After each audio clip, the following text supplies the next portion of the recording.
The secret of the inner earth.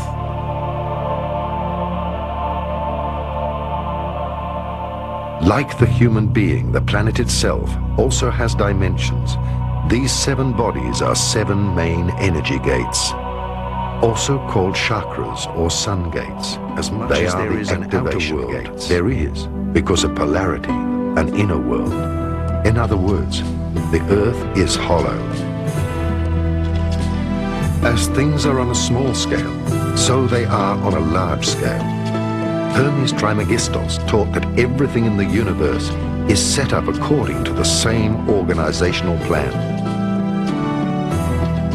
One could say that the Earth is like a huge atom, hollow inside, with a nucleus at the center which represents the inner sun. Just as we humans do not see the outer curve of the globe, one is not able to perceive the inner curve when entering Hypereia, the legendary lost crystal cities of Aghartha.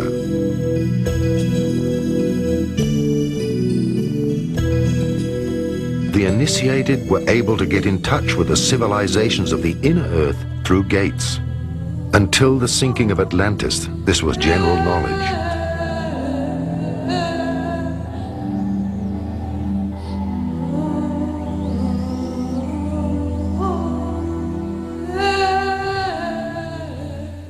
Plato in his book, the Timaeus, speaks about an earlier civilization, a race of godlike beings, at least 9,000 years before the time of the peoples of Athens.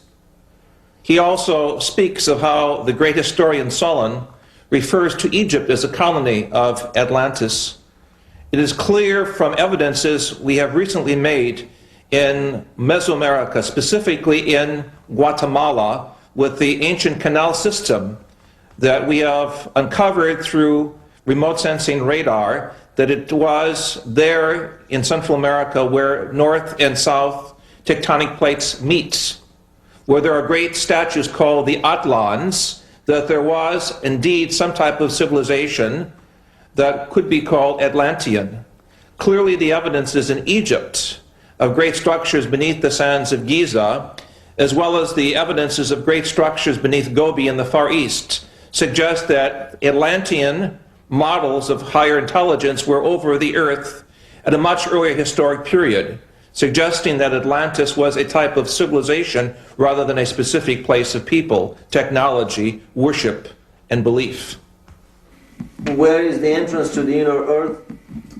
My feeling is that these are openings several 100 kilometers wide, not more than that. One on the North Pole, one on the South Pole. They may exist in a different dimension. They may be made visible at will or from time to time depending on certain cosmic and terrestrial conditions. These are more of speculations. However, I know for sure that, for example, polar flights are forbidden to fly straight over the pole. They always deviate away. After a very suspicious crash of a New Zealand airliner, a chartered airliner in late 70s, early 80s, that was supposed to fly over the South Pole looking for the opening of the inner Earth. After Atlantis, only a few nations and river and the Hopi Indians knew of the entrances to huge underground cities. They reported that shortly before the cyclical end of humankind, the seed for the next humankind was brought to safety in the inner earth by beings, human beings with white and bluish skin and golden angelic hair, who traveled in flying saucers from the inner earth. Last century, various scientists searched for the pole openings. Accordingly, the South Pole is supposed to be the head chakra of the Earth and have an enormous pole opening. The North Pole would be the root chakra. During this century, 2 great efforts were made to find these pole openings and to make contact with the extraterrestrial races who built the underground cities within the Earth. The first expedition was led by Admiral Byrd before the Second World War. The second was carried out by the secret Tula organization, which pulled the strings behind the Nazis. Both expeditions were successful.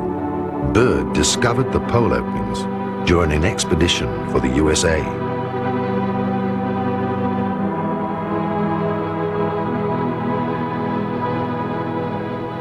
What do we know about Operation High Jump, about Admiral Byrd's expedition in the autumn of 46, the early spring of 47, to the South Pole? This is an expedition that has been almost forgotten, and it's very hard to come up with any information about it.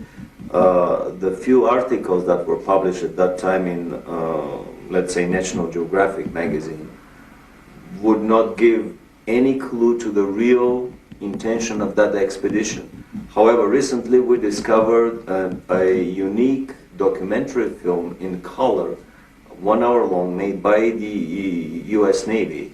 It was a massive naval operation that involved an aircraft carrier, several battleships, an armed submarine, and probably another 20 supply and battleships.